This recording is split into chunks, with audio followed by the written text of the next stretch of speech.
ਪਿਆਰੇ ਬੱਚਿਓ, ਅੱਜ ਦੇ ਇਸ ਲੈਕਚਰ ਵਿੱਚ ਮੈਂ ਤੁਹਾਨੂੰ ਕਰਵਾਉਣ ਜਾ ਰਿਹਾ ਹਾਂ ਜੋ 10ਵੀਂ ਕਲਾਸ ਦੀ ਤੁਹਾਡੀ ਇੰਗਲਿਸ਼ ਦੀ ਮੇਨ ਕੋਰਸ ਬੁੱਕ ਹੈ।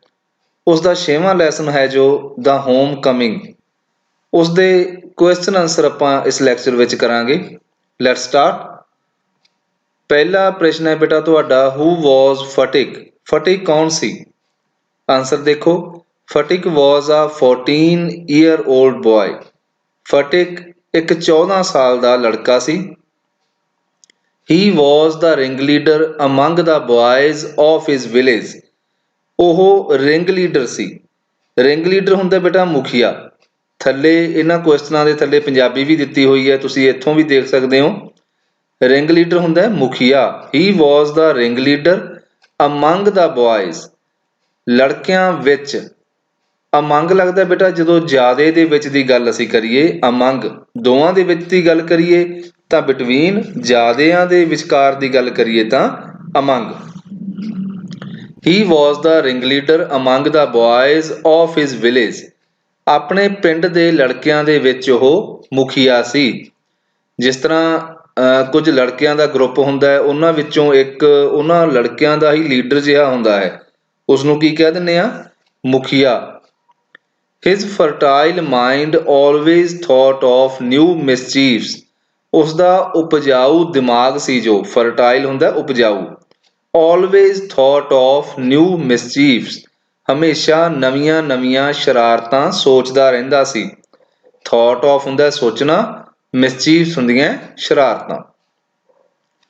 ਬੇਟਾ ਜਦ ਤੁਹਾਨੂੰ ਇਹ ਫਸਟ ਕੁਐਸਚਨ ਯਾਦ ਹੋ ਜਾਵੇ ਫਿਰ ਹੀ ਤੁਸੀਂ ਨੈਕਸਟ ਕੁਐਸਚਨ ਤੇ ਜਾਣਾ ਹੈ। ਸੈਕੰਡ ਕੁਐਸਚਨ ਹੈ, what was the new mischief ਫਟਿਕ thought of। ਨਵੀਂ ਸ਼ਰਾਰਤ ਕੀ ਸੀ ਜੋ ਫਟਿਕ ਨੇ ਸੋਚੀ? ਮਿਸਚੀਫ ਹੁੰਦਾ ਸ਼ਰਾਰਤ, ਥਾਟ ਕੀ ਹੁੰਦਾ ਸੋਚਣਾ। what was the new mischief ਫਟਿਕ thought of। ਕੀ ਸੀ ਨਵੀਂ ਸ਼ਰਾਰਤ ਜੋ ਫਟਿਕ ਨੇ ਸੋਚੀ? ਆਨਸਰ ਦੇਖੋ, there was a log। ਉੱਥੇ ਇੱਕ ਲੱਕੜੀ ਸੀ। Laying on the bank of the river. Laying ਹੁੰਦਾ ਪਈ, ਔਨ ਦਾ ਬੈਂਕ ਕਿਨਾਰੇ ਉੱਤੇ, ਆਫ ਦਾ ਰਿਵਰ ਨਦੀ ਦੇ। ਉੱਥੇ ਨਦੀ ਦੇ ਕਿਨਾਰੇ ਉੱਪਰ ਇੱਕ ਲੱਕੜੀ ਪਈ ਸੀ। ਹੀ ਪਲੈਨਡ ਉਸਨੇ ਯੋਜਨਾ ਬਣਾਈ, ਟੂ ਰੋਲ ਦਾ ਲੌਗ ਅਵੇ ਲੱਕੜੀ ਨੂੰ ਪਾਸੇ ਰੋੜਨ ਦੀ ਯੋਜਨਾ ਬਣਾਈ। With the help of the other ਬॉयਜ਼ ਦੂਸਰੇ ਲੜਕਿਆਂ ਦੀ ਸਹਾਇਤਾ ਦੇ ਨਾਲ ਉਸਨੇ ਲੱਕੜੀ ਨੂੰ ਪਾਸੇ ਰੋੜਨ ਦੀ ਯੋਜਨਾ ਬਣਾਈ। ਇਨ ਦਿਸ ਵੇ ਇਸ ਤਰੀਕੇ ਨਾਲ, he wanted to annoy the owner ਇਸ ਤਰੀਕੇ ਨਾਲ ਉਹ ਕੀ ਚਾਹੁੰਦਾ ਸੀ? ਐਨੋਏ ਕਰਨਾ, ਪਰੇਸ਼ਾਨ ਕਰਨਾ। ਓਨਰ ਹੁੰਦਾ ਬੇਟਾ ਮਾਲਕ। ਇਸ ਤਰੀਕੇ ਨਾਲ ਉਹ ਲੱਕੜੀ ਦੇ ਮਾਲਕ ਨੂੰ ਪਰੇਸ਼ਾਨ ਕਰਨਾ ਚਾਹੁੰਦਾ ਸੀ। ਐਂਡ ਐਂਜੋਏ ਦਾ ਫਨ ਅਤੇ ਆਨੰਦ ਮਨਾਉਣਾ ਚਾਹੁੰਦਾ ਸੀ। ਨੈਕਸਟ ਕੁਐਸਚਨ ਹੈ ਬੇਟਾ third question, why were Phatik and his friends annoyed with Makhan. Phatik ਅਤੇ ਉਸਦੇ ਮਿੱਤਰ ਮਾਖਣ ਤੋਂ ਪਰੇਸ਼ਾਨ ਕਿਉਂ ਹੋ ਗਏ? ਮਾਖਣ ਬੇਟਾ ਫਟਿਕ ਦਾ ਭਰਾ ਸੀ। ਫਟਿਕ ਅਤੇ ਉਸਦੇ ਮਿੱਤਰ ਮਾਖਣ ਤੋਂ ਪਰੇਸ਼ਾਨ ਕਿਉਂ ਹੋ ਗਏ? Phatik and the other boys wanted to roll the log away. Phatik ਅਤੇ ਦੂਸਰੇ ਲੜਕੇ ਲੱਕੜੀ ਨੂੰ ਪਾਸੇ ਰੋੜਨਾ ਚਾਹੁੰਦੇ ਸਨ। But Makhan came and sat down on the log. ਪਰ ਮਾਖਣ ਆਇਆ ਅਤੇ ਲੱਕੜੀ ਦੇ ਉੱਪਰ ਬੈਠ ਗਿਆ। This annoyed Phatik and his friends. ਇਸ ਗੱਲ ਨੇ ਫਟਿਕ ਅਤੇ ਉਸਦੇ ਮਿੱਤਰਾਂ ਨੂੰ ਪਰੇਸ਼ਾਨ ਕਰ ਦਿੱਤਾ, ਜਾਂ ਇਸ ਗੱਲ ਕਰਕੇ ਫਟਿਕ ਅਤੇ ਉਸਦੇ ਮਿੱਤਰ ਉਸ ਤੋਂ ਨਾਰਾਜ਼ ਹੋ ਗਏ। ਫੋਰਥ ਕੁਐਸਚਨ ਹੈ, ਵਟ ਵਾਜ਼ ਫਟਿਕਸ ਨਿਊ ਮੈਨੂਅਰ। ਮੈਨੂਅਰ ਕੀ ਹੁੰਦਾ ਬੇਟਾ? ਚਾਲ। ਜਿਸ ਤਰ੍ਹਾਂ ਉੱਤੇ ਅਸੀਂ ਪੜ੍ਹਿਆ ਸੀ, ਮਿਸਚੀਫ ਹੁੰਦਾ ਸ਼ਰਾਰਤ ਅਤੇ ਮੈਨੂਅਰ ਕੀ ਹੁੰਦਾ ਚਾਲ। ਫਟਿਕ ਦੀ ਨਵੀਂ ਚਾਲ ਕੀ ਸੀ? ਜੇਕਰ ਸ਼ਰਾਰਤ ਪੁੱਛਣ ਤਾਂ ਸ਼ਰਾਰਤ ਇਹ ਹੈ ਕਿ ਉਹ ਲੱਕੜੀ ਜੋ ਨਦੀ ਦੇ ਕਿਨਾਰੇ ਉੱਪਰ ਪਈ ਸੀ ਉਸਨੂੰ ਉਹ ਆਪਣੇ ਦੋਸਤਾਂ ਦੀ ਸਹਾਇਤਾ ਦੇ ਨਾਲ ਪਾਣੀ ਵਿੱਚ ਰੋੜਨਾ ਚਾਹੁੰਦਾ ਸੀ। ਇਹ ਸ਼ਰਾਰਤ ਸੀ। ਨਵੀਂ ਚਾਲ ਪੁੱਛੀ ਜਾਵੇ ਤਾਂ ਉਸਦੀ ਨਵੀਂ ਚਾਲ ਕੀ ਸੀ? ਫਟਿਕ ਆਸਕਡ ਹਿਜ਼ ਫੋਲੋਅਰਸ। ਇੱਥੇ ਤੁਸੀਂ ਫੋਲੋਅਰਸ ਵੀ ਲਿਖ ਸਕਦੇ ਹੋ। ਫੋਲੋਅਰਸ ਹੁੰਦੇ ਕਹਿਣਾ ਮੰਨਣ ਵਾਲੇ, ਜਾਂ ਤੁਸੀਂ ਫਰੈਂਡਸ ਵੀ ਲਿਖ ਸਕਦੇ ਹੋ। Phatik asked his followers to roll the log. Phatik ਨੇ ਆਪਣੇ ਸਾਥੀਆਂ ਨੂੰ ਕੀ ਕਿਹਾ? ਲੱਕੜੀ ਨੂੰ ਰੋੜਨ ਲਈ ਕਿਹਾ। With Makhan sitting over it, Makhan ਦੇ ਉੱਪਰ ਬੈਠੇ ਬਿਠਾਏ ਹੀ ਲੱਕੜੀ ਨੂੰ ਪਾਣੀ ਵਿੱਚ ਰੋੜ ਦੇਣ ਲਈ ਕਿਹਾ। ਜਿਸ ਤਰ੍ਹਾਂ ਕਿ ਅਸੀਂ ਪੜ੍ਹਿਆ ਸੀ ਕਿ ਮਾਖਣ ਆ ਗਿਆ ਸੀ ਅਤੇ ਲੱਕੜੀ ਉੱਪਰ ਬੈਠ ਗਿਆ ਸੀ। ਹੁਣ ਫਟਿਕ ਦੀ ਨਵੀਂ ਚਾਲ ਕੀ ਸੀ ਕਿ ਮਾਖਣ ਨੂੰ ਉਸ ਲੱਕੜੀ ਉੱਪਰ ਬੈਠੇ ਬਿਠਾਏ ਨੂੰ ਹੀ ਪਾਣੀ ਵਿੱਚ ਰੋੜ ਦਿਓ। ਦਿਸ ਹੀ ਥਾਟ, ਇਹ ਉਸਨੇ ਸੋਚਿਆ, wood give them added amusement, ਇਹ ਇਸ ਤਰ੍ਹਾਂ ਕਰਨ ਨਾਲ ਉਸਨੇ ਕੀ ਸੋਚਿਆ ਸੀ ਕਿ ਇਹ ਗੱਲ ਉਹਨਾਂ ਨੂੰ ਹੋਰ ਜ਼ਿਆਦਾ ਮਨੋਰੰਜਿਤ ਕਰੂਗੀ, ਜ਼ਿਆਦਾ ਉਹਨਾਂ ਨੂੰ ਮਜ਼ਾ ਆਵੇਗਾ। ਐਡਡ ਅਮਿਊਜ਼ਮੈਂਟ ਲਿਖ ਲਓ ਬੇਟਾ, ਜਾਂ ਤੁਸੀਂ ਮੋਰ ਅਮਿਊਜ਼ਮੈਂਟ ਵੀ ਲਿਖ ਸਕਦੇ ਹੋ। ਇਹ ਗੱਲ ਉਸਨੇ ਕੀ ਸੋਚਿਆ ਕਿ ਉਹਨਾਂ ਨੂੰ ਜ਼ਿਆਦਾ ਮਨੋਰੰਜਨ ਦੇਵੇਗੀ। ਨੈਕਸਟ ਕੁਐਸਚਨ ਹੈ, ਵਾਈ ਡਿਡ ਫਟਿਕ ਬੀਟ ਮਾਖਣ? ਫਟਿਕ ਨੇ ਮਾਖਣ ਨੂੰ ਕਿਉਂ ਕੁੱਟਿਆ? ਈਵਨ ਹੁੰਦਾ ਇੱਥੋਂ ਤੱਕ ਕਿ ਇਨ ਦਾ ਪ੍ਰੈਜ਼ੈਂਸ ਆਫ ਹਿਜ਼ ਮਦਰ, ਆਪਣੀ ਮਦਰ ਦੀ ਹਾਜ਼ਰੀ ਦੇ ਵਿੱਚ ਹੀ, ਆਪਣੀ ਮਦਰ ਦੇ ਕੋਲੇ ਖੜੇ ਹੋਣ ਦੇ ਬਾਵਜੂਦ ਹੀ ਫਟਿਕ ਨੇ ਮਾਖਣ ਨੂੰ ਕਿਉਂ ਕੁੱਟਿਆ? Makhan lied to his mother, Makhan ਨੇ ਆਪਣੀ ਮਦਰ ਨੂੰ ਝੂਠ ਬੋਲਿਆ ਸੀ। ਦੈਟ ਫਟਿਕ ਹੈਡ ਬੀਟਨ ਹਿਮ, ਕਿ ਫਟਿਕ ਨੇ ਉਸ ਨੂੰ ਕੁੱਟਿਆ ਸੀ। ਫਟਿਕ ਕੁਡ ਨਾਟ ਬੀਅਰ ਦਿਸ, ਫਟਿਕ ਇਸ ਗੱਲ ਨੂੰ ਸਹਿਣ ਨਾ ਕਰ ਸਕਿਆ। ਕੁਡ ਨਾਟ ਨਾ ਸਕਿਆ, ਬੀਅਰ ਹੁੰਦਾ ਬੇਟਾ ਸਹਿਣ ਕਰਨਾ। ਫਟਿਕ ਇਸ ਗੱਲ ਨੂੰ ਸਹਿਣ ਨਾ ਕਰ ਸਕਿਆ। ਦੇਅਰਫੋਰ ਹੀ ਬੀਟ ਮਾਖਣ, ਇਸ ਲਈ ਉਹ ਮਾਖਣ ਨੂੰ ਕੁੱਟਦਾ ਹੈ। ਮਾਖਣ ਨੇ ਘਰ ਆ ਕੇ ਝੂਠ ਬੋਲ ਦਿੱਤਾ ਸੀ ਕਿ ਫਟਿਕ ਨੇ ਉਸ ਨੂੰ ਕੁੱਟਿਆ ਹੈ। ਹਾਲਾਂਕਿ ਮਾਖਣ ਖੁਦ ਫਟਿਕ ਨੂੰ ਕੁੱਟ ਕੇ ਆਇਆ ਸੀ, ਪਰ ਘਰ ਆ ਕੇ ਮਾਖਣ ਆਪਣੀ ਮਦਰ ਨੂੰ ਕੀ ਝੂਠ ਬੋਲ ਦਿੰਦਾ ਹੈ ਕਿ ਫਟਿਕ ਨੇ ਮੈਨੂੰ ਕੁੱਟਿਆ ਸੀ। ਇਹ ਗੱਲ ਫਟਿਕ ਸਹਿਣ ਨਾ ਕਰ ਸਕਿਆ, ਇਸ ਲਈ ਉਸਨੇ ਮਾਖਣ ਨੂੰ ਅਸਲ ਵਿੱਚ ਹੀ ਕੁੱਟਿਆ। ਨੈਕਸਟ ਕੁਐਸਚਨ ਹੈ, ਵਾਜ਼ ਮਾਖਣ ਸਪੀਕਿੰਗ ਦਾ ਟਰੁੱਥ? ਕੀ ਮਾਖਣ ਸੱਚ ਬੋਲ ਰਿਹਾ ਸੀ? ਨੋ, ਹੀ ਵਾਜ਼ ਨਾਟ ਸਪੀਕਿੰਗ ਦਾ ਟਰੁੱਥ, ਉਹ ਸੱਚ ਨਹੀਂ ਬੋਲ ਰਿਹਾ ਸੀ। ਫਟਿਕ ਹੈਡ ਨਾਟ ਬੀਟਨ ਹਿਮ, ਫਟਿਕ ਨੇ ਉਸ ਨੂੰ ਨਹੀਂ ਕੁੱਟਿਆ ਸੀ। ਇਨ ਫੈਕਟ, ਅਸਲ ਵਿੱਚ, ਇਟ ਵਾਜ਼ ਮਾਖਣ, ਇਹ ਮਾਖਣ ਸੀ, ਹੂ ਹੈਡ ਬੀਟਨ ਫਟਿਕ, ਜਿਸਨੇ ਫਟਿਕ ਨੂੰ ਕੁੱਟਿਆ ਸੀ। ਜਦ ਤੱਕ ਬੇਟਾ ਤੁਹਾਡੇ ਕੁਐਸਚਨ ਯਾਦ ਨਹੀਂ ਹੁੰਦਾ ਕੋਈ ਵੀ, ਤਦ ਤੱਕ ਤੁਸੀਂ ਨੈਕਸਟ ਕੁਐਸਚਨ ਤੇ ਨਹੀਂ ਜਾਣਾ। ਰਿਪੀਟ ਕਰਕੇ ਉਸ ਨੂੰ ਦੁਬਾਰੇ ਸੁਣੋ, ਸਮਝਣ ਦੀ ਕੋਸ਼ਿਸ਼ ਕਰੋ, ਅਤੇ ਜਦ ਚੰਗੀ ਤਰ੍ਹਾਂ ਕੁਐਸਚਨ ਤੁਹਾਡੇ ਯਾਦ ਹੋ ਜਾਂਦਾ ਹੈ ਫੇਰ ਹੀ ਤੁਸੀਂ ਅਗਲੇ ਕੁਐਸਚਨ ਤੇ ਜਾਣਾ ਹੈ।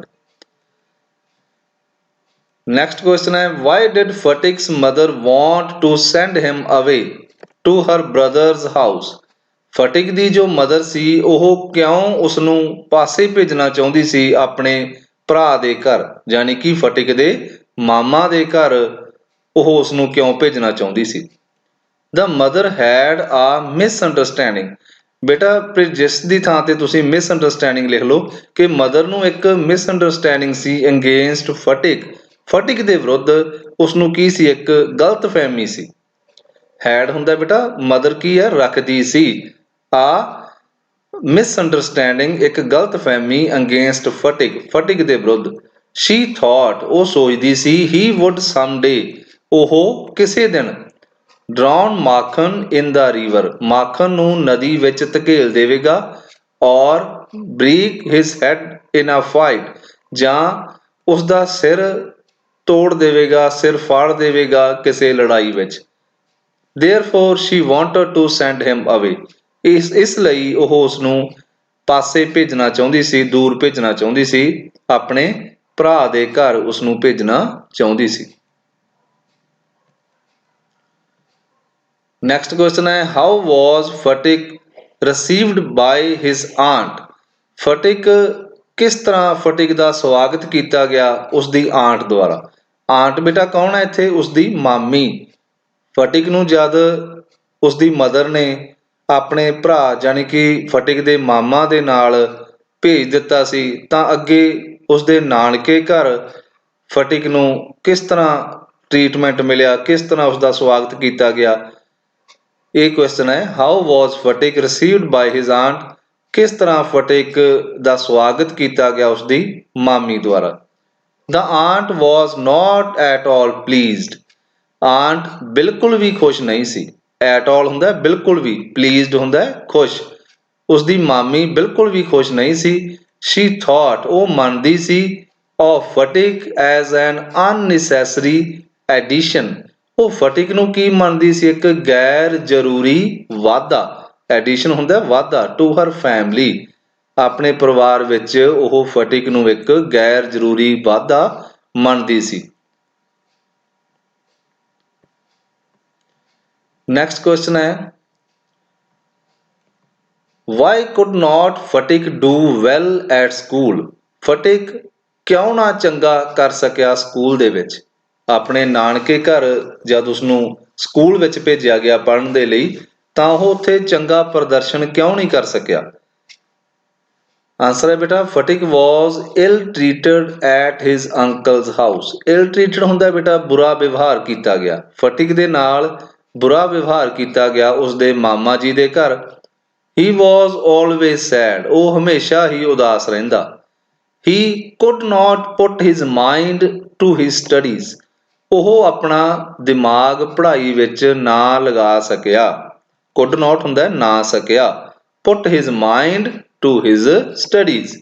So he could not do well at school. ਇਸ ਲਈ ਤੁਸੀਂ naturally ਦੀ ਥਾਂ ਤੇ so ਵੀ ਲਿਖ ਸਕਦੇ ਹੋ। He could not do well at school. ਇਸ ਲਈ ਉਹ ਸਕੂਲ ਵਿੱਚ ਚੰਗਾ ਨਾ ਕਰ ਸਕਿਆ। Next question ਹੈ, how did Fatik's aunt behave on learning about the laws of his book? ਫਟਿਕ the aunt ਨੇ ਕਿਸ ਤਰ੍ਹਾਂ ਵਿਵਹਾਰ ਕੀਤਾ ਪਤਾ ਲੱਗਣ ਤੇ? ਫਟਿਕ ਦੀ ਜੋ ਬੁੱਕ ਗੁੰਮ ਹੋ ਗਈ ਸੀ ਉਸਦੇ ਬਾਰੇ ਪਤਾ ਲੱਗਣ ਤੇ ਫਟਿਕ ਦੀ ਆਂਟ ਨੇ ਕਿਸ ਤਰ੍ਹਾਂ ਦਾ ਵਿਵਹਾਰ ਕੀਤਾ? The aunt called ਫਟਿਕ a country lout. ਮਾਮੀ ਨੇ ਫਟਿਕ ਨੂੰ ਇੱਕ ਪਿੰਡ ਦਾ ਗਵਾਰ, ਕਾਉਂਟਰੀ ਹੁੰਦਾ ਪੇਂਡੂ, ਪੇਂਡੂ ਗਵਾਰ ਕਿਹਾ। ਗਵਾਰ ਅਨਪੜ੍ਹ ਨੂੰ ਅਸੀਂ ਗਵਾਰ ਕਹਿ ਦਿੰਦੇ ਹਾਂ ਜਿਸ ਨੂੰ ਕੋਈ ਮੈਨਰਸ ਨਾ ਹੋਣ। ਕਾਉਂਟਰੀ loud. She said that she could not buy him new books 5 times a month. ਉਸਨੇ ਕਿਹਾ ਕਿ ਉਹ ਨਹੀਂ ਸਕਦੀ ਸੀ ਖਰੀਦ ਕੇ ਦੇ ਉਸਨੂੰ ਨਵੀਆਂ ਕਿਤਾਬਾਂ, ਕਿ ਉਹ ਉਸਨੂੰ ਨਵੀਆਂ ਕਿਤਾਬਾਂ ਖਰੀਦ ਕੇ ਨਹੀਂ ਦੇ ਸਕਦੀ ਸੀ ਇੱਕ ਮਹੀਨੇ ਵਿੱਚ 5-5 ਵਾਰ। Next question है, what was the immediate reason for Fatik's departure from his uncle's house?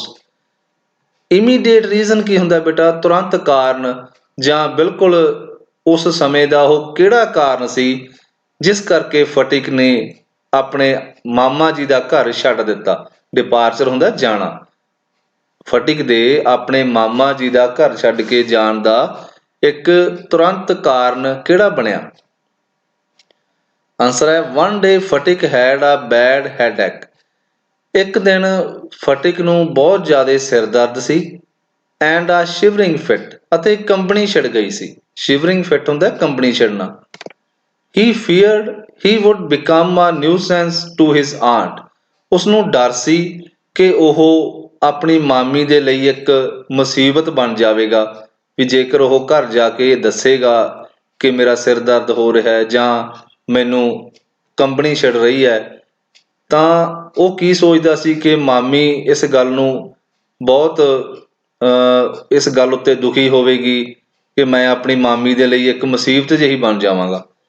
That was why he left the house. ਇਹੀ ਕਾਰਨ ਸੀ ਕਿ ਉਹ ਘਰ ਛੱਡ ਕੇ ਚਲਾ ਗਿਆ। 12th question ਹੈ, why did Bishambar send for his sister? Bishambar ਬੇਟਾ ਫਟਿਕ ਦੇ ਮਾਮਾ ਜੀ ਦਾ ਨਾਮ ਸੀ। ਫਟਿਕ ਦੇ ਮਾਮਾ ਜੀ ਨੇ ਜਾਣੀ ਕਿ ਬਿਸ਼ੰਬਰ ਨੇ ਆਪਣੀ ਸਿਸਟਰ ਜਾਣੀ ਕਿ ਫਟਿਕ ਦੀ ਮਦਰ ਨੂੰ ਬੁਲਾਵਾ ਕਿਉਂ ਭੇਜਿਆ? ਆਂਸਰ ਹੈ, ਫਟਿਕ was seriously ill. ਫਟਿਕ ਬਹੁਤ ਜ਼ਿਆਦਾ ਬਿਮਾਰ ਸੀ। The doctor said that, doctor ਨੇ ਕਿਹਾ ਕਿ the boy's condition was critical. Doctor ਨੇ ਕਿਹਾ ਕਿ ਲੜਕੇ ਦੀ ਹਾਲਤ ਨਾਜ਼ੁਕ ਸੀ। That was why Bishambar sent for his sister. ਇਹੀ ਕਾਰਨ ਸੀ ਕਿ ਬਿਸ਼ੰਬਰ ਨੇ ਆਪਣੀ ਸਿਸਟਰ ਨੂੰ ਬੁਲਾਵਾ ਭੇਜ ਦਿੱਤਾ। 13th ਕੁਐਸਚਨ ਹੈ ਬੇਟਾ, ਲਾਸਟ ਕੁਐਸਚਨ ਹੈ ਤੁਹਾਡਾ। ਵਟ ਵਰ ਫਟਿਕਸ ਲਾਸਟ ਵਰਡਸ? ਫਟਿਕ ਦੇ ਅਖੀਰਲੇ ਸ਼ਬਦ ਕੀ ਸਨ? Phatik's last words were mother the holidays have come. ਮਾਂ ਛੁੱਟੀਆਂ ਆ ਗਈਆਂ ਹਨ। ਇੱਥੇ ਬੇਟਾ ਤੁਹਾਡੇ ਇਹ 13 ਕੁਐਸਚਨ ਇਸ ਲੈਸਨ ਦੇ ਖਤਮ ਹੁੰਦੇ ਹਨ। ਜਿਵੇਂ ਕਿ ਮੈਂ ਤੁਹਾਨੂੰ ਪਹਿਲਾਂ ਕਿਹਾ ਕਿ ਇੱਕ ਇੱਕ ਕੁਐਸਚਨ ਨੂੰ ਤੁਸੀਂ ਬਹੁਤ ਹੀ ਧਿਆਨ ਨਾਲ ਕਰਨਾ ਹੈ। ਜਦ ਇੱਕ ਕੁਐਸਚਨ ਤੁਹਾਡੇ ਚੰਗੀ ਤਰ੍ਹਾਂ ਯਾਦ ਹੋ ਜਾਂਦਾ ਹੈ, ਨਾਲ ਪੰਜਾਬੀ ਵੀ ਇਹਨਾਂ ਕੁਐਸਚਨਾਂ ਦੀ ਦਿੱਤੀ ਹੋਈ ਹੈ, ਧਿਆਨ ਨਾਲ ਇਸ ਨੂੰ ਪੜ੍ਹੋ ਅਤੇ ਫਿਰ ਹੀ ਤੁਸੀਂ ਅਗਲੇ ਕੁਐਸਚਨ ਉੱਪਰ ਜਾਣਾ ਹੈ। ਓਕੇ ਬੇਟਾ, ਗੁੱਡ ਬਾਏ।